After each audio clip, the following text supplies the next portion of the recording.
What's going on, everybody? 10 Tampa Bay sports reporter David Schiele here. Okay, so the Buccaneers lost to the Bills. If you watched the Blitz, Evan picked the Bills to win. I picked the Bucs to win. He was right. I was wrong, but not really happy about that because the Buccaneers definitely could have won this game in Buffalo. Final score 44-32. Definitely chances to win for Tampa Bay. 9 lead changes in this contest. 9 of them. That's tied for second most in NFL history. What really bothers me about this contest was how poor the defense played yet again. Josh Allen is the reigning MVP. He certainly looks like it in this game, accounting for 6 touchdowns, 3 passing, 3 rushing. That guy obviously is back to the MVP form that people expected of him throughout this season. He had some struggles, had been turning the ball over, but he looked like the MVP in this contest. 44 points. There were touchdowns of plus 40 yards and plus 50 yards. So when you add in what happened last week against the Patriots, the Buccaneers have given up 5 touchdowns in the last 2 games of at least 40 yards. That is a problem for a squad that prides itself on playing elite defense. That's a problem. That has to get fixed. Todd Bowles said what he usually says. We got to play it better. We got to coach it better. Okay, great. He's been saying that ever since he became the head coach back in 2022. So that's all out there and good. But the offense, encouraging stuff. There were some ups and some downs. They did start a possession from the 7-yard line and had to settle for 3 points. Like you had it at the Buffalo 7. Only gained 2 yards, had to kick a field goal. That's not good. But there was 202 rushing yards. Sean Tucker accounted for more than half of those yards. It was a breakout game for him. Well, I would say a legacy game for him. I think his breakout game was against New Orleans last year, if you guys remember that. But 3 total touchdowns for the former Syracuse Orange. Awesome game for Sean Tucker. Baker Mayfield went from no rushing attempts in the past 3 games to 5 rushing attempts in this contest against the Bills. Had a rushing touchdown, also had a passing touchdown. What really hurt the team, though, was the interception and the fumble that occurred in the second half. So for Baker, he says, hey, the fight was there, the effort was there, the execution just has to be there. And truly, they left points on the field. They should have scored more than 32, but 32 points should have been enough. That's my big takeaway.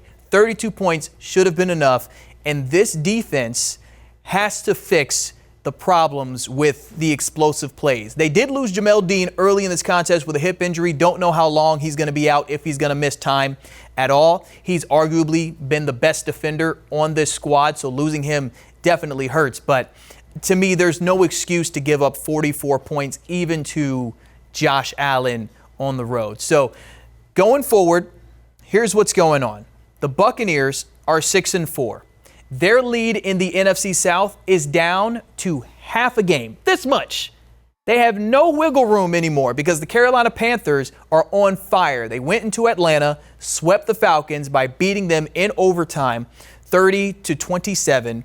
And so now, because the Bucs have just 1 less defeat than Carolina, it's a half game difference between those 2 squads. They will not meet each other until the final 3 weeks of the season. Week 16 and then week 18. So we have a while before Carolina and Tampa Bay clash on the gridiron.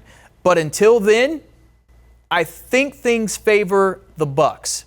Here's why. The Bucs take on the Rams, the LA Rams, going into next week. So that'll be a Sunday night football game. That's going to be a big-time bout. Whoever wins that game, I'm not saying it doesn't matter, but I think what happens after that game is pretty favorable because the Bucs have one of the easiest remaining schedules in the NFL. After playing the Rams, there's not a single team remaining on the Buccaneers schedule that would make the playoffs if the postseason were to start tomorrow.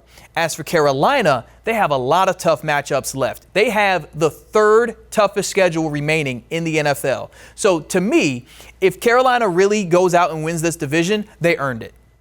They truly, truly earned it, and the Bucs, in my mind, would have given it away because there's no reason to think that this team would drop some of the contests that they have coming up. They still have the Falcons one more time. They have the Saints one more time. They've got the Cardinals coming up as well. These are games that are completely winnable.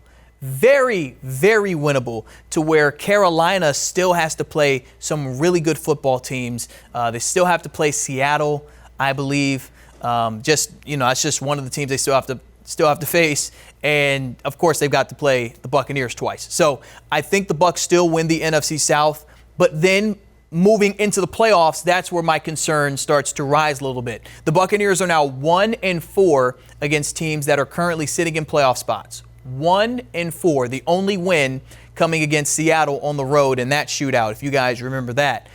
So you have these heavyweight matchups on the schedule, and you only walk away with one victory in those matchups. There's nothing but heavyweights in the playoffs. The Bucs are more than likely to see some of those teams again. We're talking about the Lions, we're talking about the Eagles, and we're talking about the Seahawks. On the AFC side, they lost to the Patriots and the Bills. The only way they see them again is the Super Bowl. But in order to get to the Super Bowl, you're going to have to beat some of those heavyweights in the NFC. And so far, it has not happened for Tampa Bay. So I need to see this team start to box above their weight class or in their weight class, because the Rams are a heavyweight team. So if the Bucs can win that game, I think things are going to get back the way that they need to go. Like the train will get back on the tracks. You do have Bucky Irving coming back. You do have Chris Godwin coming back sooner rather than later. That is good news. If you make a deep playoff run, maybe we're talking about Mike Evans coming back. I don't know. Now I'm getting a little bit too ahead of myself, but I do think things are going to be okay for the Buccaneers, but there's another step. Like there's a little bump, there's a hill that this team has to get on the other side of before we can start talking about this squad being a Super Bowl contender like we did back in the preseason.